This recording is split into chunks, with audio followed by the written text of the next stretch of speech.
उस दिन आपका मॉक टेस्ट नहीं ना हो। So are you able to see my screen, guys? Yes, sir. Great.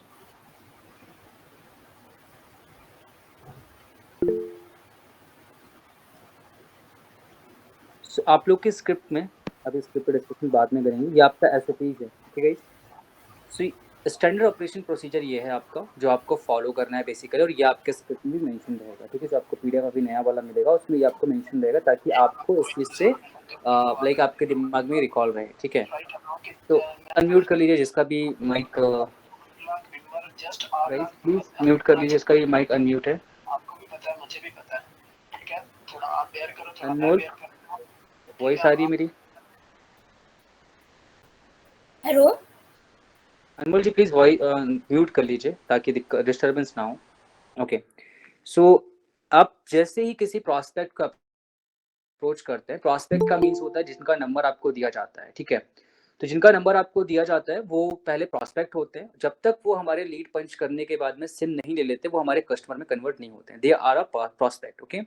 सो हम प्रोस्पेक्ट को अप्रोच करते हैं। प्रोस्पेक्ट को अप्रोच करते ही हमारे पास में दो केसेस होते हैं, no pitch and pitch. No pitch वाला कंडीशन वो होता है जहाँ पे आपने किसी पर्सन को आपके प्रोडक्ट या सर्विसेज के बारे में नहीं बताया हुआ होता है, ठीक है, एक्सप्लेन नहीं किया होता है, या फिर आपने you will not convey the presentation part, okay. उस केस को हम नो पिच बोलते हैं। नो पिच के अंदर कौन कौन से केसेस आते हैं? आपका call back, switch off, busy numbers, out of network numbers, invalid numbers, wrong numbers, ठीक है। ये कुछ नंबर्स हैं जो आपके नो पिच के अंदर आते हैं, ठीक है। और एक और होता है डिस्कनेक्ट द कॉल। तो ये इस केसेस में आपका जो भी कहते हैं केस है, आपका स्विच ऑफ केस है या फिर आपका बिजी केस है, जो भी उस नंबर का केस है या सिनेरियो है, उसको आपको जाके आपके सीट पे सेलेक्ट करना होता है। आपका डेटा पोर्टल जो होता है वहाँ पे एक स्टेटस का कॉलम होता है, वहाँ पे आपको स्टेटस कॉलम में लगाना होता है कि इस कॉल का क्या स्टेटस था, ठीक है। तो नो पिच में जो भी कंडीशन होगी उसकी, कॉल बैक या फिर स्विच ऑफ नंबर है या इनवैलिड नंबर है, रॉन्ग नंबर है, वो आप वहाँ पे पुट करेंगे, ठीक है। सेकंड केस आपका जहाँ पे आपने कॉल किया and you calling that sir good morning, I am Aniket, I am calling from behalf of Airtel and I am senior executive, और मैंने आपको कॉल एयरटेल के बेनिफिट्स एंड ऑफर्स बताने के लिए किया है, क्या सही वक्त है आपसे बात करने का? वो बोलेंगे yes this is the right time. So वहाँ से आप स्टार्ट करेंगे अपना पिच, ठीक है, customer profiling and need generation and presentation part. So उस केस में जब उन्होंने टाइम दे दिया, यानी कि हमारा पिच रेडियो पिच स्टार्ट हो चुका है, तो वहाँ पे हमें सेकंड स्टेप करना होता है प्रॉपर प्रेजेंटेशन। प्रॉपर प्रेजेंटेशन के अंदर आपका हर एक स्टेप आता है जो कि आपके स्क्रिप्ट में स्टेप बाय स्टेप मेंशन है, ठीक है। जैसे कि आपका कस्टमर प्रोफाइलिंग, आपका need generation, presentation, initial follow up, main follow up and follow through and closings, ठीक है। ये स्टेप्स होते हैं आपके कॉलिंग के। वो कंप्लीट करने के बाद में जब आप फॉलो थ्रू के स्टेप्स में होंगे तो आप पूछते हैं कि सर आपने उनको इनिशियल फॉलोअप दे दिया, आपने उनके डाउट्स क्लियर कर दिया, आपने पूछा कि सर क्या मैं आपकी डिटेल सबमिट कर दूं एयरटेल पोस्टपेड सर्विसेज के लिए? अब जब आप ये क्वेश्चन पूछेंगे तो दो केस होगा, या तो वो इंटरेस्टेड होंगे या तो वो नॉट इंटरेस्टेड होंगे। अगर वो नॉट इंटरेस्टेड हैं, ठीक है, सो आपको वहाँ पे गिव अप नहीं करना है। Most of the tele callers are give up in that case कि जैसे किसी पर्सन ने बोला आई एम नॉट इंटरेस्टेड, वो गिव अप कर देते हैं। इन दैट केस जैसे किसी पर्सन ने बोला कि मैं इंटरेस्टेड नहीं हूँ, तो आपको वहाँ पे एक लाइन बोलनी है कि सर ठीक है, ओके आप इंटरेस्टेड नहीं है, कोई बात नहीं। मुझे आप बताइए कि मुझे सिर्फ 2 मिनट दे दीजिए, अगर उसके बाद भी अगर आपका डिसीजन सेम रहता है तो मैं आपको नहीं लाइक आपसे बात नहीं करूँगा, आप मुझसे बात मत करिएगा, आप बिल्कुल फ़ोन कट कर दीजिएगा। इन दैट केस आपको वहाँ पे ये पूछना होता है कि आप नॉट इंटरेस्टेड हैं, तो आपका रीज़न क्या है, ठीक है? तो वो रीज़न बताएँगे। तो आप लोग को एक छोटा-सा मैं लाइक एनालिसिस बता रहा हूँ, चाहे तो आप लिख लो क्योंकि आपके फ्यूचर में काम आएगा। कोई भी कस्टमर 5% अगर मतलब नॉट इंटरेस्टेड है, तो 5% सिर्फ जेन्युइन रीजन की वजह से होगा। जेन्युइन रीजन क्या होंगे? उसके पास ऑलरेडी कोई किसी दूसरी कंपनी का पोस्टपेड सिम है, या ऑलरेडी एयरटेल का पोस्टपेड सिम है, या फिर उसका क्या तो कहते हैं वो जो है लाइक किसी ना किसी ऐसी जेन्युइन रीजन है कि जिसकी वजह से वो पोस्टपेड से नहीं लेना चाहता। जैसे उसका 83 मंथ्स का ऑलरेडी प्लान चल रहा है, या फिर उसका प्लान जो है ऑलरेडी मतलब ऐसा है कि लाइक अभी उसने रिचार्ज किया रिसेंट 1-2 दिन पहले या 1-2 वीक पहले ही रिचार्ज किया, तो वो नया कोई सिम नहीं रिचार्ज करना चाहता, ठीक है? तो ऐसा कुछ एक जेन्युइन रीज़न होगा। बाकी 95% ऐसे लोग होंगे जिनका सिर्फ 3 ही रीज़न होगा नॉट इंटरेस्टेड बोलने का, और आपको ये आइडेंटिफाइड करना पड़ेगा क्वेश्चन पूछ के कि वो इन 3 रीज़न में से कौन-सा रीज़न उनका है, और उसके बाद आइडेंटिफाइड करने के बाद आपको उनको रिज़ॉल्व करना होगा। पहला रीज़न होगा कि उन्हें ट्रस्ट नहीं है, ठीक है? ट्रस्ट नहीं है किस चीज़ पे? आपके ऊपर, आपकी कंपनी के प्रोडक्ट के ऊपर और उसके सर्विसेज़ के ऊपर। सो वो आपको अंडरस्टैंड करके उनसे ट्रस्ट बिल्ड अप करना पड़ेगा, उनसे पता करना पूछना पड़ेगा कि सर आपको क्या डाउट है, क्या क्वेरी है, और उनके सवाल का जो उनका सवाल होगा या जो उनका आंसर होगा आपको बताएगा कि वो किस कैटेगरी में आते हैं, ठीक है? तो ट्रस्ट नहीं होता लोगों को क्योंकि आप ऑथेंटिक साउंड नहीं करते हैं, या फिर कई बार हो सकता है कि आप जब एक्सप्लेनेशन दे रहे थे अबाउट यू, तो वहाँ पे आपका कॉन्फिडेंस बहुत डाउन लगा या फिर आप थोड़ा डाउटफुल लगे, तो वो एक केस हो सकता है, ठीक है। सेकंड उनका होता है कि उन्हें बेनिफिट अच्छे तरीके से समझ में नहीं आया। जब आप बेनिफिट एक्सप्लेन कर रहे थे, तो एक होता है कि आपने उन्हें बेनिफिट बता दिया कि सर आपको ये चीज़ें मिलती हैं, और एक होता है कि आपने उनको बेनिफिट एक्सप्लेन किया। एक्सप्लेन करने का मतलब है कि आपने एक लाइन पढ़ी, उस लाइन को पढ़ने के बाद में या लाइन बोलने के बाद में उन्हें समझाया भी कि सर इसको इस तरीके से आपको मिलेगा और इसकी ये वैल्यू है, ठीक है। एंड थर्ड थिंग है कि उन्हें वैल्यू समझ में नहीं। वैल्यू समझने का मतलब है, देखो, एक होता है कि किसी लोगों को क्या फ़ायदे मिल रहे हैं, ठीक है। वैल्यू क्या होती है कि अगर मैं स्टूडेंट हूँ और एयरटेल की सिम मुझे 200 जीबी दे रही है, ठीक है। 200 जीबी बेनिफिट है, बट वैल्यू क्या होगा कि मुझे स्टडी में हेल्प करेगा। That's the value, that SIM adding in my life, then that SIM adding in my study. So मुझे लाइव क्लास अटेंड करने पड़ते हैं, वॉट एवर जो भी मैं करता हूँ उसमें मुझे कहते हैं ये जो एयरटेल की सिम है वो हेल्प करेगी मुझे इन चीज़ों को कवर करने को लेकर, ठीक है। सेकेंड पार्ट, अगर मैं एक वर्किंग प्रोफेशनल हूँ, मैं एक बिजनेस पर्सन हूँ, या फिर मैं एक जॉब एम्प्लॉय हूँ मैं, सो मुझे कई बार काम करने के लिए हाई स्पीड इंटरनेट और थोड़ा सा फास्ट नेटवर्क कनेक्शन चाहिए होगा, क्योंकि मुझे बहुत सारे ऑपरेशंस हैंडल करने पड़ते हैं, ठीक है। बहुत सारी मीटिंग्स कंडक्ट करनी पड़ती है, बहुत सारे पीडीएफ्स एंड बहुत सारे नेट में बहुत सारा काम करना पड़ता है। सो उसके लिए मुझे फास्ट इंटरनेट कनेक्शन और फास्ट नेटवर्क कनेक्शन चाहिए, जहाँ पे मेरा कम्युनिकेशन और इंटरनेट स्पीड प्रॉपर चले, तो वो मेरा वैल्यू होगा, ठीक है। थर्ड, अगर मैं एक पेरेंट हूँ, या फिर मैं एक इन्फ्लुएंसर हूँ, या फिर मैं एक एक टीचर हूँ, तो आपको समझना पड़ेगा कि वो जो सिम है वो कहाँ पे वैल्यू ऐड होगा, ठीक है। तो तीसरा रीजन जो होता है वो ये होता है कि जब आप इनिशियल फॉलोअप करते हैं, आप ये पूछने से पहले कि सर क्या अभी आपका सिम सबमिट कर दो, उससे पहले आपको एक इनिशियल फॉलोअप बेसिक से देना होता है। यहाँ पे आप उन्हें ये एक्सप्लेन करते हैं कि अकॉर्डिंग टू योर जो आप अभी हैं, लाइक आप स्टूडेंट हैं या वर्किंग प्रोफेशन है, उस प्रोफेशन, उस पर्टिकुलर कहते हैं स्टेज में हमारी जो सिम है आपको कहाँ पे हेल्प करेगी, ये आपको एक्सप्लेन करना होता है। तो तीन ही रीज़न होते हैं, या तो ट्रस्ट नहीं होगा उनके ऊपर, आपके ऊपर, या तो बेनिफिट एक्सप्लेन नहीं कर पाया अपने तरीके से, या फिर वैल्यू को आपने समझा नहीं पाया सिम का, ठीक है। इस पे एक और होता है वैल्यू में, कई बार लोगों का ये भी रहता है कि लोग कहते हैं कि यार 399 रुपीज़ बहुत कॉस्टली है। जो लोग 179 रुपीज़ 200 का रिचार्ज लेते होंगे मंथली का, तो उन्हें हमें वैल्यू दिखानी पड़ती है कि सर 200 का तो सिर्फ ओटीटी प्लेटफॉर्म का रिचार्ज हो गया, प्लस एयरटेल एक्सट्रीम का 199 का रिचार्ज हो गया, प्लस अभी जो आप 179 पे कर रहे हैं, आपको पूरे दिन में 2 GB से अभी तक कोई ज़्यादा नहीं दे रहा। 3 GB वाला भी, जो भी 3 या 4 GB का जो अभी दे रहे हैं, वो 3 मंथ्स के प्लान में दे रहे हैं, जो भी सिम दे रहे हैं। 1 मंथ में तो 2 GB से ज़्यादा कोई दे नहीं रहा है, ठीक है।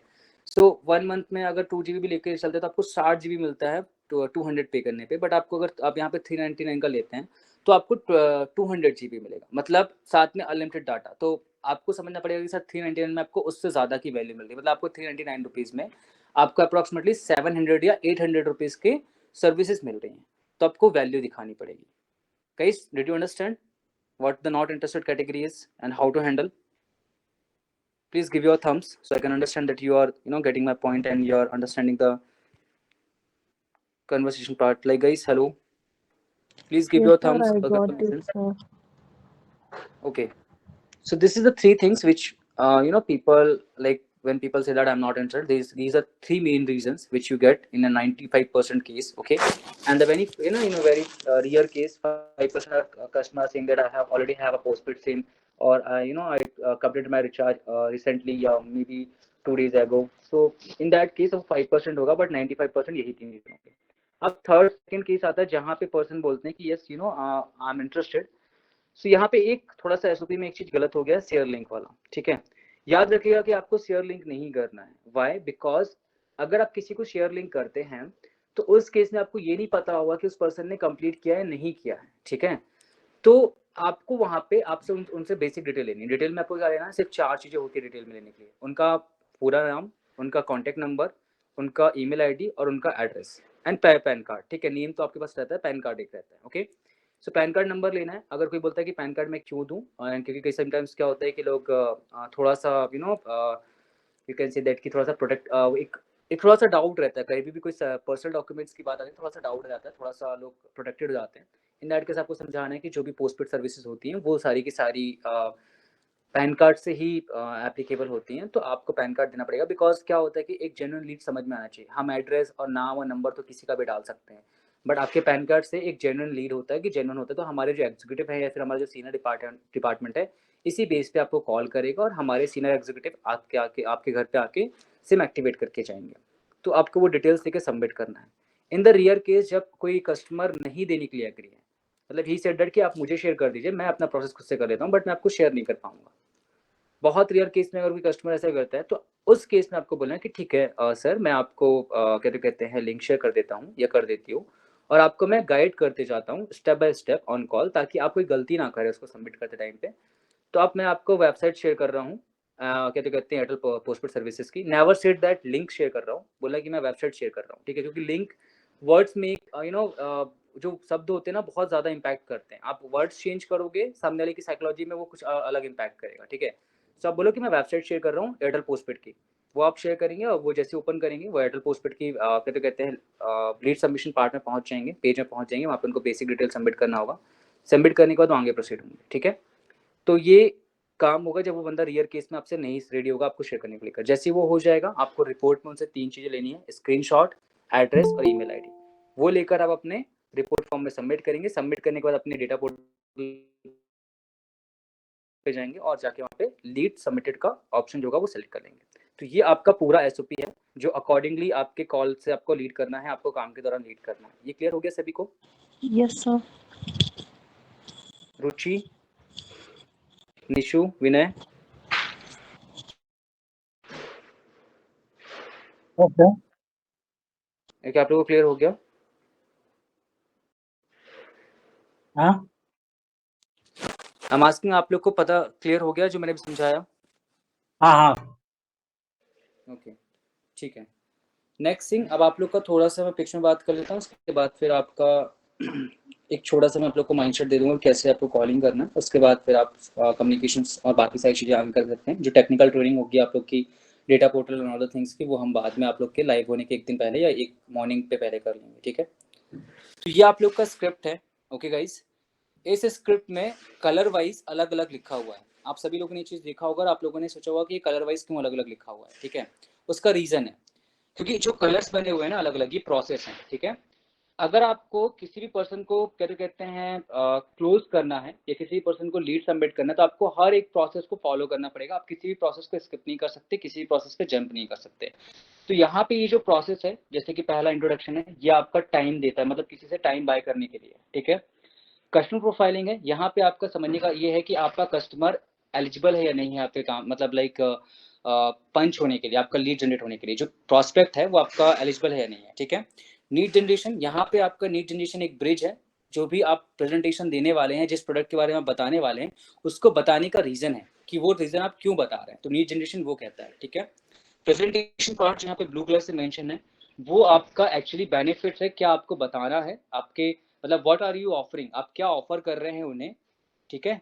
उस मतलब पहले आपने प्रॉब्लम्स का बता दिया, यानी लीड जनरेशन आपने प्रॉब्लम बताया, फिर उसके बाद में आपने उसका सॉल्यूशन दिया, ठीक है। तो ये प्रेजेंटेशन एक सॉल्यूशन होता है उनकी करंटली कहते हैं सिचुएशन का, करंटली उनकी डिमांड्स या नीड या फिर एक्सपेक्टेशन या फिर प्रॉब्लम का, ठीक है। तो ये करने के बाद आपका आता है इनिशियल फॉलोअप, जैसा यहाँ पे मेंशन है। इनिशियल फॉलोअप में अकॉर्डिंग टू द कस्टमर, वो स्टूडेंट है, वर्किंग प्रोफेशनल है या पेरेंट्स है, हाउसवाइफ है, उसके अकॉर्डिंग हमें पिच करना पड़ता है, ठीक है। उसके अकॉर्डिंग उसे समझाना होता है कि क्या हमारा कहते हैं सिम जो है वो कहाँ पे हेल्प करेगा उसकी, ठीक है। हमारे सिम की जो सर्विसेज हैं, जो ऑफर्स हैं, वो कहाँ पे हेल्प करेंगे उसके स्टडी पे, उसके काम करने पे, या फिर उनके बच्चों की पढ़ाई पे, ठीक है। या फिर अगर वो इन्फ्लुएंसर हैं तो उनके वीडियो क्रिएट करने पे, उनके सोशल मीडिया पे काम करने पे, अगर वो टीचर हैं तो उनकी क्लासेस लेने के लिए, या फिर उनके कहते हैं बाकी रिसर्चेस करने के लिए, या फिर अगर वो यंगस्टर है वो गेम खेलना पसंद करता है तो उसे गेमिंग करने के लिए, ठीक है। या फिर कोई बिजनेस ओनर है जिससे बार बार ट्रेनिंग मीटिंग्स करना होता है, तो ट्रेनिंग मीटिंग्स में उसके लिए डेटा एक्स्ट्रा चाहिए होगा उसको, तो उसके लिए तो यहाँ पे हमें उसको एक्सप्लेन करना पड़ेगा, ठीक है। ये करने के बाद हम प्रोसीजर्स बताते हैं। प्रोसीजर्स में हम लोग क्या डिस्कशन करते हैं कि लाइक कैसे उनको सिम मिलेगी, ठीक है। और क्या एक्स्ट्रा मतलब लाइक हम बाकी सारे लोगों को सिम लेने के लिए किसी शॉप में जाना पड़ता है या फिर किसी लाइक किसी सेंटर पे जाके वहाँ पे सिम परचेस करनी पड़ती है, बट हमारे केस में उनको ऐसा कुछ नहीं करना, हमारे एग्जीक्यूटिव उन्हें घर तक डिलीवर करेंगे, ठीक है। तो यहाँ पे क्वेश्चन आता है, क्या आपको कोई डाउट या क्वेश्चन है रिगार्डिंग द सिम, ठीक है, यहाँ पे सर होना चाहिए तो SM हो चुका है, तो इसे आप अंडरस्टैंड कर लीजिएगा और अपने अकॉर्डिंग सीखिएगा। थोड़ा सा कॉमन सेंस यूज करेगा। पिच में हो सकता है कभी कभी एक आध सेंटेंस या एक आध वर्ड गलत होगा, तो अपना कॉमन सेंस यूज करके उसे सही कर लीजिएगा। ठीक है, ये क्वेश्चन पूछने के बाद अगर उनका कोई डाउट है तो हम रिजॉल्व करेंगे। रिजॉल्व करने के बाद आता है फॉलो थ्रू। यहाँ पे हम क्वेश्चंस पूछेंगे। अब जब कोई एग्जीक्यूटिव होते हैं, एग्जीक्यूटिव जब भी क्वेश्चंस पूछते हैं तो गलती कहाँ पे करते हैं? वो क्वेश्चन पूछते हैं कि sir are you interested for the same, क्या आप इंटरेस्टेड है सिम लेने के लिए, क्या आप इंटरेस्टेड है अपनी लीड सबमिट करने के लिए। और ये सबसे रॉन्ग क्वेश्चन होता है आपके पिचिंग में, क्योंकि जब किसी कस्टमर से पूछते हैं ना कि आर यू इंटरेस्टेड, आप उसे बहुत ईजी मौका दे रहे हैं ये कहने का कि आई एम नॉट इंटरेस्टेड। आपको यहाँ पे ध्यान देते हैं कि आपको वही चीज दूसरे तरीके से पूछनी है। तो क्या सर मैं आपकी एयरटेल पोस्टपेड सर्विसेज की लीड सबमिट कर दूं, डिटेल सबमिट कर दूं? आपने पूछा सेम चीज लेकिन दूसरे वे पे, तो ये लाइन आप पूछते हैं। उसके बाद आपको ये डिटेल्स देनी होती है जो ग्रीन में मार्क है। और उसके बाद में अगर कोई ऑब्जेक्शन है, जैसे कि कोई बोलेगा कि मैं आपको डिटेल नहीं शेयर कर सकता हूँ, तो आपको ये बात करना है, ठीक है, जो मेंशन है नीचे। कोई कहता है कि मैं सोच के बता दूँ, तो कैसे इमरजेंसी क्रिएट करना है ये यहाँ पे मेंशन है, ठीक है। कोई कहता है कि मेरे पास ऑलरेडी वाईफाई लगा हुआ है, मेरे को 200 GB का डाटा रिक्वायरमेंट नहीं होता है, तो उससे आपको फिर यहाँ पे ये वाला जो मेंशन है ऑब्जेक्शन, ये मैं डिस्कस करना होता है। ठीक है, तो बेसिकली ये एक आपका पिच है जो आप लोग को कम्युनिकेट करना है, और यहाँ पे आपका सारा सब कुछ लिखा हुआ है। पिच में जब आप कस्टमर प्रोफाइलिंग कर रहे होंगे तो हम समझते हैं कि कस्टमर हमारा एलिजिबल है या नहीं है, ये बहुत जरूरी पार्ट है। और जब हम बेनिफिट बता रहे होते हैं तो हमें बेनिफिट समझाना होता है कि बेनिफिट्स में एक्चुअल क्या मिल रहा है, ठीक है। और कई बार हमें बेनिफिट्स को लाइक पॉइंट बाय पॉइंट गिनाना पड़ता है, ठीक है, कि वो कब बेनिफिट्स उन्हें जो मिल रहे हैं, कितने बेनिफिट्स मिल रहे हैं, 6, 7, 5, 4, उसके अकॉर्डिंग, ताकि उसको एक मतलब उसके 4 से 5 बेनिफिट्स में उसके एटलीस्ट 2 बेनिफिट उसके बाय करने का रीजन बन जाए। ये क्लियर है आप लोग को पिच का? पिच पे क्लियर है गाइस आप लोग? Yes sir. Okay great. So ये था आप लोग का पिच और ये था आप लोग का एसओपी जो मैंने आपको बताना था। इसके बाद जो भी होगा वो ट्रेनिंग आपको संजीव जी प्रोवाइड कर देंगे एंड आगे कर देंगे। मुझे एक आपको आइडल कॉल सुनाना है कि आइडल कॉल कैसा होता है। तो आप में से कस्टमर कौन बनना चाहेगा? तो आप लोग को एक आइडिया लगेगा कि कॉल कैसे करना है। Who want to become a customer for me and I you know I am become a telecaller एंड मैं पिच करूंगा आप लोग को।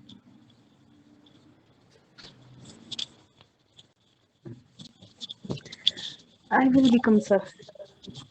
ओके संजीव जी, आप रिकॉर्ड कर सकते हैं इसे क्या, ताकि आप एटलीस्ट इन्हें शेयर कर सकेंगे। ओके तो नाज़िया, डू व्हाटएवर, आप जो भी कहते हैं सिचुएशन लेना चाहें आप ले लीजिए, ठीक है। अकॉर्डिंग टू दैट आपको ऑब्जेक्शन कोई सा देना है तो ऑब्जेक्शन दे दीजिएगा, okay. And I will handle that thing. और आप बस देखिएगा कि कॉलिंग का पिच का जो टोन है एंड ऑल द थिंग्स वो कैसे है, ठीक है। सो Okay, हिंदी sir. में पिच हम करेंगे, ठीक है, बिकॉज हिंदी कस्टमर से कम्युनिकेट करना है तो हम हिंदी में पिच करेंगे, Okay, sir. Okay. Hello, good morning ma'am. Yeah, good morning. क्या मेरी बात नाजिया जी से हो रही है? हाँ बोलिए। हेलो नाजिया जी, मैं निकेत बात कर रहा हूँ एयरटेल की तरफ से। मैं एक सीनियर एग्जीक्यूटिव हूँ और मैंने आपको कॉल एयरटेल पोस्टपेड सर्विसेज के बेनिफिट और ऑफर्स के बारे में बताने के लिए कॉल किया। क्या ये सही वक्त है आपसे बात करने का? हाँ बोलिए, फ्री हूँ। Okay, thank you so much ma'am अपना टाइम देने के लिए। नाजिया जी, कोई भी चीज़ बताने से पहले, कोई भी बेनिफिट बताने से पहले मुझे कुछ आपसे पूछना है। अभी आप प्रीपेड सिम यूज़ करते हैं, पोस्टपेड सिम यूज़ करते हैं? पोस्टपेड। पोस्टपेड सिम यूज़ करते हैं। किस कंपनी की पोस्टपेड सिम यूज़ करते हैं मैम आप? जियो। जियो की सिम यूज़ करते हैं। और आपके पोस्टपेड सिम का मंथली प्लान कितने का है? 299। 299 का प्लान है आपका। और नरेश जी, क्या मुझे बता सकते हैं उसका इंटरनेट स्पीड और आपका नेटवर्क कनेक्शन कैसे रहता है? क्योंकि जियो में आजकल बहुत सारे यूजर्स बढ़ गए हैं तो उनका नेटवर्क कनेक्शन बहुत वीक रहता है बहुत ज़्यादातर टाइम पे। अगर 5G का फ़ोन है तो इंटरनेट कनेक्शन बहुत अच्छा रहता है, तो प्रॉब्लम नहीं होती है। 5G के फ़ोन में अनलिमिटेड भी रहता है। ओके। एंड जियो में आपको पोस्टपेड पे क्या क्या मिल रहा है सर्विसेज पे? मुझे पोस्टपेड सर्विसेज में 100 मैसेज डायरी मिल रहा है, मुझे रोमिंग की फैसिलिटी मिल रही है, ओके और डेटा का भी प्रोवाइड कर रहे हैं। ओके, हाउ मच डेटा, आपको कितना डेटा मिल जाता है मंथली? 100 मे बी 150, ऐसा कुछ। ओके ठीक है। और अभी आप क्या करते हैं नाजा जी? मतलब प्रेजेंट आप वर्क मीन्स हाउस वाइफ है या फिर आप वर्क करते हैं कहीं पे? नो हाउस वाइफ हूँ। ओके, आप हाउस वाइफ हैं, ओके देखिए नादिया जी, आप जानते हैं कि आजकल लोगों का काम बिना इंटरनेट के नहीं हो सकता है, और सभी को हाई स्पीड इंटरनेट की रिक्वायरमेंट रहती है। और साथ में आपको या पता है कि जैसे आप हाउसवाइफ हैं, तो आपको कई बार बहुत सारी चीज़ें वॉच करना, बहुत सारी रेसिपीज़ बनाने के लिए कुछ चीज़ें वॉच करना, ठीक है। एंड या कई ओके। बार जो किड्स होते हैं, किड्स की स्टडी के लिए भी इंटरनेट की रिक्वायरमेंट होती है, क्योंकि आजकल आपको पता है कि सारी ऑनलाइन स्टडीज़ उस पे होती है, कहते हैं इंटरनेट के थ्रू होती है, राइट? या सो दैट्स व्हाई नादिया जी, इसीलिए एयरटेल पोस्टपेड सिम जो है अभी लिमिटेड पीरियड के लिए बड़े ऑफर्स दे रही है कुछ सेलेक्टेड कस्टमर्स को ओनली, ठीक है। ओके। सो यहाँ पे मैं अगर आपको बताऊँ तो एयरटेल में काफ़ी सारे एयरटेल पोस्टपेड प्लान के काफ़ी सारे फ़ायदे हैं, ठीक है। जैसे कि आपको ओके। OTT प्लेटफॉर्म्स में movie, serials and web series देखना तो पसंद ही होगा। हाँ, नेटफ्लिक्स। ओके, आपको नेटफ्लिक्स पसंद है, मुझे भी नेटफ्लिक्स पसंद है नादिया जी वैसे तो। तो ओके। मैं आपको बताऊँ कि आप नेटफ्लिक्स लेते हैं तो अभी आप 199 का प्लान लेते होंगे, सही है। या ऑब्वियसली। सो सोचिए, बताइए, अगर आप एयरटेल पोस्टपेड सिम लेते हैं तो यहाँ पे आपको पहला फ़ायदा जो मिलता है वो ये मिलता है कि आपको Disney Hotstar, Amazon prime and Netflix जैसे बहुत फेमस OTT प्लेटफॉर्म की मेंबरशिप जो है वो फ्री ऑफ कॉस्ट मिलती है, हाँ जो कि आपको पता है कितना महंगा होता है। हाँ हाँ, 199 का रिचार्ज करना पड़ेगा 1 या मंथ के लिए। या एंड सेकेंड बेनिफिट की अगर मैं बात करूँ तो आपको यहाँ पे unlimited local, STD and roaming calls मिलेगा, ओके। ओके। एंड थर्ड, जैसे कि बेनिफिट आपको एयरटेल में मिल रहा है 100 SMS सिर्फ डेली करने का। इंटरनेशनल मिलेगा, सिर्फ इंटरनेशनल। सॉरी, डोमेस्टिक मिलेगा, सिर्फ डोमेस्टिक मिलेगा। या it's a domestic, it's not international, okay okay. Okay okay okay okay. And आपका जो तीसरा फ़ायदा है, जैसे कि आपने मुझे बताया कि आपको एयरटेल पोस्टपेड सर्विस में 100 SMS मिलते हैं करने के लिए डेली, यहाँ पे भी ओके 100 SMS आपको डेली करने के लिए मिलेंगे, ओके। एंड ओके इसके बाद में जो आपको एक सबसे प्रीमियम फ़ायदा जो यहाँ पे आपको मिलेगा वो ये होगा मैम, कि यहाँ पे चौथा फ़ायदा जो है आपका वो है कि एयरटेल एक्सट्रीम ऐप जो है वो भी आपको फ्री में आप यूज़ कर सकते हैं, जिसकी अप्रॉक्सीमेटली प्राइस जो होती है वो 199 रुपीज़ की होती है, हाँ हाँ हाँ। ओके। तो वो एंड भी फ्री इसके में बाद मिल में रहा है। या ये भी फ्री में मिल रहा है आपको, ओके। हम्म, एंड आपको मैं बताऊँ तो आपका जो फिफ्थ बेनिफिट की अगर मैं बात करूँ, पाँचवें फ़ायदे की अगर मैं बात करूँ आपसे, तो आपने बताया कि आपको जियो पे 50 जीबी से 100 जीबी का डाटा मिलता है, सही है। हाँ हाँ सही है। क्या वो सफिशिएंट होता है आपके लिए? कई बार क्या होता होगा कि आपके फैमिली मेंबर भी आपके फ़ोन से कनेक्ट करते होंगे इंटरनेट, और कई बार आपको बहुत सारा, अगर आपने स्टडी भी हो गई आपके बच्चे की और कभी कुछ हो गया तो आपका इंटरनेट भी खत्म हो जाता होगा, तो क्या वो सफिशिएंट होता है नेट वाला? Hello Nazia hello. या जी। It's not sufficient. It's not sufficient, right. So इसीलिए मैम पता है एयरटेल पोस्टपेड सर्विसेज ना हर महीने 200 जीबी का डाटा देती है मैम। 200 जीबी का डाटा ओके मीन्स मतलब आप ओके। सोचिए कि अगर आप 200 5 जीबी जीबी भी इट पर इज डे यूज़ करते हैं या 4 जीबी पर डे यूज़ करते हैं तो 140 जीबी डाटा होता है, ठीक है। फिर आप मुझसे कहेंगे कि 60 जीबी डाटा तो बच जाएगा मेरा, लेकिन सबसे अच्छी बात ये है कि वो 60 जीबी डाटा जो है वो नेक्स्ट मंथ कैरी फॉरवर्ड हो जाएगा आपका, मतलब आपका नेक्स्ट मंथ 200 जीबी तो डाटा मिलेगा ही मिलेगा आपका, प्लस 60 जीबी पुराने मंथ का भी आपको ऐड ऑन होकर मिलेगा। क्या मेरी बात को समझ पा रहे हैं नाजिया जी? या got it sir. Okay. And last फ़ायदा, जो सबसे इम्पोर्टेंट फ़ायदा होना चाहिए मुझे लगता है जहाँ तक, सर क्योंकि I have one doubt.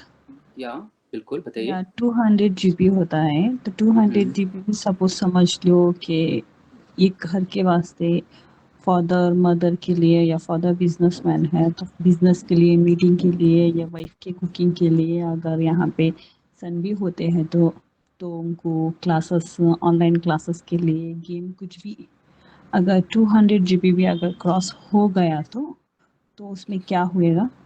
Nazia जी, अगर 200 एक्स्ट्रा जीबी क्रॉस, पेमेंट हाँ एक्स्ट्रा क्रॉस से पर 200 जीबी क्रॉस हो जाता है ना, तो वहाँ पे क्या होता है कि आपको एक कॉल आएगा एयरटेल एग्जीक्यूटिव की तरफ से, ठीक है, और वो आपको बताएंगे कि ओके मैम आपका जो मंथली कोटा था वो कंप्लीट हो गया है। आप एक काम करिए कि आप अपना एक्स्ट्रा रिडीम ले लीजिए। एक्स्ट्रा रिडीम में आपको 100 जीबी समथिंग का डाटा और दे दिया जाता है, ठीक है। उस एक्स्ट्रा रिडीम का एक अलग से कॉस्ट होता है जो आपके बिल में ऐड हो जाता है, ठीक है, वो आपको ओके इन्फॉर्म ओके कर देते हैं। सो मैं एक बात आपको बताऊँ नाजिया जी, बहुत ज़्यादा से ज़्यादा अगर आप 5 जीबी की बात करते हैं ना, कि चलिए सपोज़ करते हैं कि हमने 7 डिवाइस या 8 डिवाइस अगर कनेक्ट करके रखे हैं, ठीक है, बच्चों की पढ़ाई के लिए भी, हस्बैंड की आपके बिज़नेस के लिए भी, और प्लस आपके जो भी है फैमिली मेंबर्स उनके बाकी सारी चीज़ों के लिए, ठीक है। तो यहाँ पे आपको समझना होगा कि 5 जीबी डाटा भी आप पर डे यूज़ करते हैं तो 50 जीबी डाटा होता है 10 दिन में, राइट। ओके और 1 महीने में होता है 150 जीबी। और 5 जीबी यूज़ करना मैम बहुत ज़्यादा हो जाता है। 5 जीबी यूज़ करने का मतलब ये है कि आपका फ़ोन उतना चार्ज भी नहीं हो पाएगा पूरे दिन में वो 5 जीबी डाटा यूज़ करने के लिए। तो मैक्स टू मैक्स एक इंसान जो है दिन भर में 3 जीबी या 3.5 जीबी तक यूज़ कर पाएगा अगर वो बहुत ज़्यादा इंटरनेट का यूज़ करता है और उसका बहुत ज़्यादा काम इंटरनेट पे रहता है। तो यहाँ पे आपका जो 200 जीबी का डाटा है वो सफिशिएंट होगा आपके लिए। और सबसे अच्छी बात नाज़िया जी, जैसे अभी आपका एयरटेल पोस्टपेड है तो इसका डेली का लिमिट कितना होता है आपका? डेली का लिमिट कितना होता है आपका एयरटेल पोस्टपेड का? मेरा एयरटेल नहीं, जियो है। सॉरी हाँ, जियो का जियो का कितने का होता है आपका जियो पोस्ट? का मैं 2 जीबी का कराती हूँ तो मुझे अनलिमिटेड मिलता है, तो मेरा 5G का फ़ोन है ना। तो आपको अनलिमिटेड डेली रहता है? हाँ, अनलिमिटेड डेली रहता है अगर 5G ओके का फ़ोन है तो। ओके, सो मेरे पास में यहाँ पे आपको बताऊँ जियो तो यहाँ का पे भी आपको ओके, जैसे आपका जियो का अनलिमिटेड देता है डेली का, वैसे हमारा भी जो सिम है वो भी अनलिमिटेड डाटा देता है डेली का। मतलब आपको कोई डाटा में लिमिट नहीं होती डेली की, आप चाहे जितना डाटा उतना डाटा यूज़ कर सकते हैं डेली। Okay, okay. आपको सारे बेनिफिट समझ में आए नादिया जी? हाँ, मुझे समझ में आ गए, बट रियली ऐसे कुछ कस्टमर्स रहते हैं ना, तो ऐसे क्रॉस क्वेश्चंस रियली, तो I'm उनको just कैसा acting दोनों। like a Naji. I'm just acting like a telecaller, and just you act like a customer. We don't talk like a trainer and trainees. Okay, so just okay, okay, act like a customer. Do whatever, do use whatever question, whatever you about, use whatever have objection you want to put, just do it. Okay, and I can I handle that thing because वो मैं जब handle करूँगा आपके सामने तो वो चीज़ें आपको help मिलेगी, ठीक है? So okay, the okay, next thing आपको सारी समझ में आया नादिया जी, जैसे कि मैं आपको बताऊं तो अभी आपकी जो जियो की प्रीपेड की सिम है, ठीक है, आपको नहीं लगता कि जितना पेमेंट आप कर रहे हैं उसमें आपको एक सफिशिएंट सर्विसेज के साथ में एक्स्ट्रा बेनिफिट्स उतने मिल रहे हैं? आपको ऐसा नहीं लगता? उतने ही हाँ, पैसे हाँ, में हाँ, आपको एक्स्ट्रा बेनिफिट्स मिल रहे होंगे एज कम्पेयर पे? हाँ, और हाँ, हाँ, सबसे एयरटेल अच्छी में बात तो बताओ, बेनिफिट मिल रहे हैं। या और इस पे भी होगा कि आपका हो सकता है जियो का पोस्टपेड सिम में ग्रेस पीरियड नहीं रहता होगा। हाँ, हाँ, यहाँ पे अगर सपोज करिए कि आपका मंथ, क्योंकि आपके यहाँ पे पहले कुछ बिल करना नहीं होता पोस्टपेड सर्विस, क्योंकि आप यूज़ कर रहे हैं, आपको एंड ऑफ द मंथ में पे करना होता है। हाँ, सपोज हाँ, करिए कि आप 24 तारीख की आपकी बिलिंग डेट थी और आप 24 तारीख को नहीं पे कर पाए, तो आपको आपका ओके, क्या होगा, इंटरनेट सर्विसेज बंद नहीं होगा, आपका नेट क्या तो कहते हैं कॉलिंग बंद नहीं होगा, आपका एसएमएस बंद नहीं होगा, आपको 6 से 7 डेज का ग्रेस पीरियड मिलेगा जिसमें आप अपना बिल कर सकते हैं। ठीक है नाजिया ओके, जी? हाँ, हाँ, एंड हाँ, उसके बाद में मैं आपको बताऊं तो अभी जो एयरटेल पोस्टपेड सर्विसेज का जो प्लान है वो 500 रुपीज़ का है, लेकिन लिमिटेड ऑफर में हर एक कस्टमर को, जैसे अभी जैसे आपका नंबर यहाँ पे है, ठीक है, आप लिमिटेड कस्टमर के अंदर आते हैं, उन सभी को 399 में पर मंथ मिल रहा है। यानी आपको सिर्फ 399 रुपीज़ ही पे करना पड़ेगा हर मंथ पोस्टपेड प्लान के लिए, जो कि सबसे बड़ा ऑफर अभी चल रहा है। Okay, just reminding. या और मुझे लगता है कि आपको जैसे कि आप हाउसवाइफ हैं और आपकी फैमिली में इतना डेट का रिक्वायरमेंट रहता है, प्लस आपके बच्चों की स्टडी, आपके हस्बैंड का काम और आपको अपने लिए भी यूज़ करना होता है डाटा, तो मुझे लगता है कि आप ऑलरेडी एक उतना ही पैसा देके एक ऐसा सर्विस ले रहे हैं जहाँ पे आपको एडिशनल बेनिफिट्स नहीं मिल रहे हैं, एक्स्ट्रा बेनिफिट्स नहीं मिल रहे हैं, और उतने ही पैसे देके आपको additional benefit like unlimited internet और आपको अच्छा एक सर्विस मिल रहा है, तो मुझे लगता है कि आपको एयरटेल को चूज़ करना चाहिए। क्योंकि इस पे एक और अच्छी चीज़ जो मैं नाजिर जी आपको बताऊँ तो ये है कि आपको सिम लेने के लिए कहीं जाने की ज़रूरत नहीं पड़ेगी। ओके, क्योंकि आपके पास बहुत ज़्यादा आपके पास खुद का बहुत ज़्यादा काम होता होगा, बिकॉज़ आप हाउसवाइफ है तो आपको बहुत सारा कुछ मेंटेन करना होता होगा, प्लस आपको बच्चों की स्टडी भी देखनी होती होगी, तो मुझे लगता है कि आपका आपको अब टाइम नहीं निकाल पाएंगे सिम लेने जाने के लिए या कुछ करने के लिए, तो आपके लिए सबसे अच्छी बात यहाँ पे ये है कि आपको मुझे बस अपनी थोड़ी सी बेसिक डिटेल देनी है अपने एड्रेस के साथ में। मेरे जैसे ही आप मुझे एड्रेस देंगे मैं आपकी लीड सबमिट कर दूंगा, और मेरे फिर उसके बाद बैकएंड से आपको कॉल आएगा, आपको उससे कंफर्म करना है कि आपको 399 का प्लान चाहिए है पोस्टपेड सर्विसेज का, और विद इन 24 आवर्स के ओके, अंदर हमारे एयरटेल एग्जीक्यूटिव आपके पास में आके आपकी सिम जो है डिलीवर करके जाएंगे और आपकी सारी सर्विसेज एक्टिवेट करके जाएंगे। ओके, क्या हम यहाँ आसपास के स्टोर में भी करा नहीं सकते मैम, हैं? एक्चुअली ये जो है हमारा सेलेक्टेड क्या कहते हैं कस्टमर्स के लिए, तो जो भी डिलीवरी होती है, जो भी सिम एक्टिवेशन होते हैं, वो हमारे पर्सनल एग्जीक्यूटिव घर आगे करके जाते हैं। ओके, श्योर, अच्छा दे दीजिए मेरा details. Okay, thank you so much ma'am. So आप मुझे अपना डिटेल्स दे दीजिए, आप अपना एड्रेस दे दीजिए मुझे, कंप्लीट एड्रेस आपका, लाइक हाउस नंबर, आपका एरिया लोकेलिटी एंड आपका pin code. Okay, okay, XYZ, ठीक है। देन ओके, नेक्स्ट आप अपना पैन कार्ड नंबर दे दीजिए, XYZ, ओके। आप अपना ओके, ईमेल आईडी दे दीजिए, XYZ। आप अपना पूरा नेम, XYZ। आपका यही नंबर इस्तेमाल करना है, XYZ। Okay, thank you so much या नाजिया जी सेम अपना, नंबर। या so thank you so much for your कीमती वक्त देने, अपना कीमती वक्त देने के लिए। आपका दिन शुभ हो, और आपके पास जैसे ही कॉल आता है प्लीज़ आप उन्हें बता दीजिएगा और एड्रेस कंफर्म कर ओके, दीजिएगा। Okay, okay, okay, okay, thank you so thanks. Much, bye bye. So this okay, is the bye. Idle call.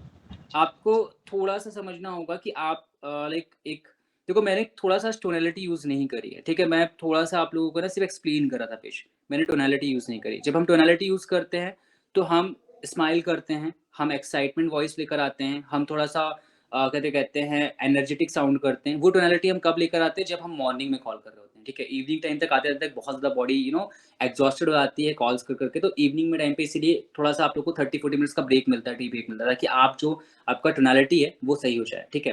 तो जब मॉर्निंग में कॉल स्टार्ट करते हैं तो जैसे आप किसी को गुड मॉर्निंग बोल रहे हैं, तो थोड़ा-सा पिच में टोनैलिटी यूज़ करनी पड़ती है। जैसे आपने किसी को कॉल किया और आप बोल रहे हैं गुड मॉर्निंग, एक वे ये होता है, और आपने एक वे बोला हेलो सर गुड मॉर्निंग, तो दोनों में एक साउंड डिफरेंट करता है, ठीक है? जब आप आंसर करें किसी चीज़ का या फिर किसी भी क्वेश्चन का, तो उसमें स्माइल करके आंसर करें, वो कॉन्फिडेंट साउंड करता है।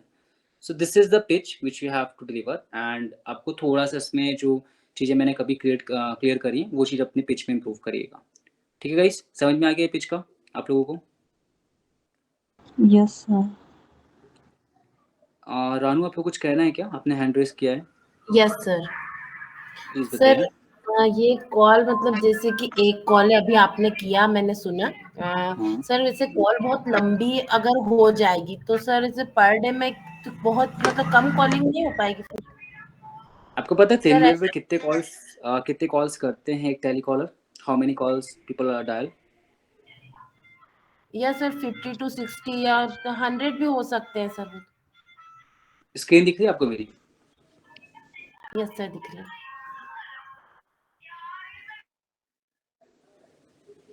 ये डेटा भी बचा हुआ है उनका करने को लेकर। ओह सॉरी, ये हो भी गया है, ठीक है। ये भी कितने बजे साइन हुआ था लास्ट? 1 मिनट, टाइम इज आपके नंबर की जिस दिन कनेक्टिविटी अच्छी होगी, कनेक्टिविटी और कनेक्टिविटी पे डिपेंड करेगा, ठीक है? कनेक्टिविटी अगर बहुत अच्छी होगी तो आपके नंबर ज़्यादा डायल होंगे, जिस दिन कनेक्टिविटी बहुत लो होगी उस दिन आपके नंबर बहुत कम डायल होंगे। सो मैं अगर बात करूँ कि लाइक कनेक्टिविटी जिस दिन बहुत ज़्यादा हाई होगी उस दिन आप पूरे दिन में 70 कॉल्स कर पाएंगे, 70 to 60 कॉल्स कर पाएंगे। बट जिस दिन कनेक्टिविटी बहुत कम होगी, कनेक्टिविटी हमेशा ज़्यादा कम ही रहती है, ठीक है? कनेक्टिविटी कम रहने का रीज़न क्यों है? क्योंकि जो नंबर्स रहते हैं वो रैंडम्स नंबर्स होते हैं, ठीक है? तो आप लोगों को एक दिन में आप आराम से 150 नंबर 100 to 51-50 नंबर्स के बीच में डायल करते हैं, ठीक है? तो जिसमें से आप लोग का लॉग एवरेज लगता है पहले 1 और 2 डेज जो होते हैं, देखो ये नंबर्स पूरे डायल हो रहे हैं, ठीक है? कंटेंट से लोग डायल करें। आज इन लोग को यहाँ पे पहला डाटा मॉर्निंग में, इनके पास ऑलरेडी कल का डाटा बचा हुआ था सुमन जी के पास में, कल इन लोगों का अप्रॉक्सिमेटली 20 या 15 डाटा बचा हुआ था। आज उनको ये डाटा सेंड किया, फिर उसके बाद जब उनका डाटा खत्म हो गया आफ्टर लंच, तो उनको फिर ये वाला डाटा सेंड किया, और अभी फिर इस पे कॉलिंग कर रहे हैं, ठीक है? सो इसी टाइप से आप सभी को देखोगे, सभी का डाटा ऑलमोस्ट एक दिन वो 7 मतलब 100 to 150 के ऊपर भी जाते हैं, 170 तक भी डायल करते हैं। जैसे कि यहाँ पे अगर मैं बात करूँ अंशिका की, तो अंशिका का भी डाटा बचा हुआ, अंशिका को ऑलमोस्ट मॉर्निंग में ही 100 नंबर्स असाइन किए गए, तो वो 100 नंबर्स कंप्लीट हो चुके हैं, 100 से ज़्यादा ही नंबर असाइन किए गए हुए हैं, और वो अभी भी न्यू डाटा पे कॉल कर रहे हैं, ठीक है? स्टिल 7:30 पे वो कंप्लीट करेंगे, और 7:30 पे वो कंप्लीट करने के बाद आगे प्रोसीड करेंगे। सो आप लोगों को समझने की जरूरत है कि जिस दिन कॉल कनेक्टिविटी अच्छी होगी उस दिन आपका डायलिंग अच्छा होगा, जिस दिन कनेक्टिविटी स्लो होगी उस दिन आपको पिच ज़्यादा होंगे लोगों का, ठीक है? बट आपके इनिशियल डेज में जब आपको स्क्रैच करना है, जब आपको थोड़ा सा मोमेंटम बिल्डअप करना है, आपको थोड़ा ज़्यादा डायल्स करने पड़ेंगे, ताकि आपका जो पिच है, जो कनेक्टिविटी है, जो लोगों का लॉ ऑफ एवरेज है, वो पुट अप हो सके, ठीक है? तो इस माइंडसेट के साथ आपको काम करना होगा। क्लियर है रानू? हाँ यस सर। ठीक है, ठीक है। सो गाइस एक चीज बस ध्यान रखना कि आप लोगों को अपना माइंडसेट बहुत स्ट्रांग रखना है, ठीक है? माइंडसेट स्ट्रांग क्यों रखना है? क्योंकि आप लोग के पहले कुछ दिन तक आप लोगों को बहुत ज्यादा रिजेक्शंस फेस आउट करने पड़ेंगे। कई बार कस्टमर आपसे सुनेंगे नहीं आपकी बातों को, बहुत सारी चीजें होंगी, तो आपको वहाँ पे लॉ ऑफ एवरेज समझने की जरूरत होगी। लॉ ऑफ एवरेज मैं आप लोग को सिखा दूंगा क्या होता है बाद में। तो लॉ ऑफ एवरेज समझ के आप लोग को अपना माइंडसेट स्ट्रांग रखना पड़ेगा कि आपकी इनिशियल 1-2-3 डेज जो है वो आपको सिर्फ डायल करने में लगाने होंगे, ठीक है? जब 1-2-3 डेज आप डायल करेंगे उसके बाद आपकी हो सकता है कि आप सेकंड डे पे रिजल्ट पा जाओ, या फर्स्ट डे पे रिजल्ट पा जाओ, या थर्ड डे पे रिजल्ट मिल जाए आपको। वो डिपेंड करेगा आपकी डेटा क्वालिटी पे और आपकी पिचिंग की क्वालिटी पे, ठीक है? 80% आपका पिचिंग क्वालिटी और 20% डेटा क्वालिटी आपका डिसाइड करता है कि आपको कितने दिन लगेंगे रिजल्ट्स मिलने में और मोमेंटम बनने में, ठीक है?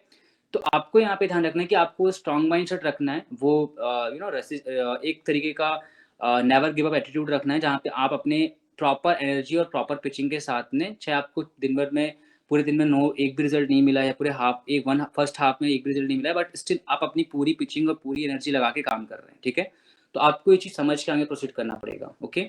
अगर आपका माइंडसेट वीक है, आप चीज़ों से बहुत जल्दी इरिटेट होते हैं और आप इन चीज़ों को नहीं समझते हैं, इन चीज़ों को फॉलो नहीं करते हैं, इन दैट केस आप जल्दी ही और ज़्यादा दिन तक सर्वाइव नहीं कर पाओगे, ठीक है। तो ध्यान रखो कि आप जो डायल करोगे, कॉलिंग करोगे, उसमें आपको इनिशियल 1 to 3 डेज में हार्ड वर्क करना पड़ेगा, रिजेक्शन फेस आउट करने पड़ेंगे, और मल्टीपल नंबर डायल करने के बाद भी हो सकता है कि आपको रिजल्ट नहीं मिले। बट आपको दिमाग में एक चीज़ ये रखनी है कि जैसे ही मेरा लॉ ऑफ एवरेज होगा और मेरे नंबर स्क्रैच हो जाएंगे ज़्यादातर, तो मेरे को रिजल्ट मिलना स्टार्ट हो जाएगा। पहले दिन हो सकता है कि आप लोग को फ्रेश डाटा ना मिले, पहले दिन हम आपको रीनर्चर डाटा देंगे जिसमें ऑलरेडी मतलब एक बार कॉल जा चुका रहा होगा बट उनका अभी तक नहीं हुआ है, ठीक है, ताकि आपका जो पिच है वो इम्प्रोवाइज हो सके और आप थोड़ा सा इम्यून हो सके। जैसे बच्चों को पहले टीका लगाया जाता है ताकि उनको कोई भी वायरस ना हो, ताकि वो इम्यूनिटी डेवलप कर सकें, वैसे आप लोगों को शुरुआती दिनों में रिजेक्शन फेस आउट करना ज़रूरी होता है ताकि आप वो इम्यूनिटी डेवलप कर सकें रिजेक्शंस की, ठीक है। आप क्वेश्चंस के आंसर देना सीख जाएं, आप ऑब्जेक्शन हैंडल करना सीख जाएं, ठीक है। आप कस्टमर के अलग अलग तरीके के कस्टमर को हैंडल करना सीख जाएं। तो ये 1-2 दिन में जब आप कर लेंगे तो ऑटोमेटिक आपका कॉलिंग जो है वो ऑटोमेटिक सुधरने लग जाएगा, और ऑटोमेटिक आपका हो सकता है कि आपकी पिचिंग अच्छी रही और आपका आपका लॉ ऑफ एवरेज सही रहा, तो आपको रिजल्ट्स भी निकलने स्टार्ट हो जाएंगे, ठीक है। ओके रुचि, रानू, यस सर, ओके। ठीक है संजीव जी, फिर इन लोग के मॉक टेस्ट करवाइए, एक बार तरीके से प्रिपेयर करवाइए, और जब इन लोग मॉक टेस्ट के लिए रेडी हो जाए, मतलब इनकी पिचिंग रेडी हो जाए, उसके बाद मुझे आप इन्फॉर्म करिए तो मैं इनका मॉक टेस्ट देता हूँ, ठीक है। और ज़्यादा डिले मत करिए, ऑलरेडी डिले हो चुका है। इन लोग को आज का टाइम दीजिए, कल इन लोग से बोलिए कल मॉर्निंग में मॉक टेस्ट के लिए रेडी रहेंगे। हाँ, पिचिंग के लिए काफ़ी टाइम होता है, ठीक है। Okay okay, thank you so much guys, bye bye. Yeah thank you so much Sanjeev, bye bye, welcome.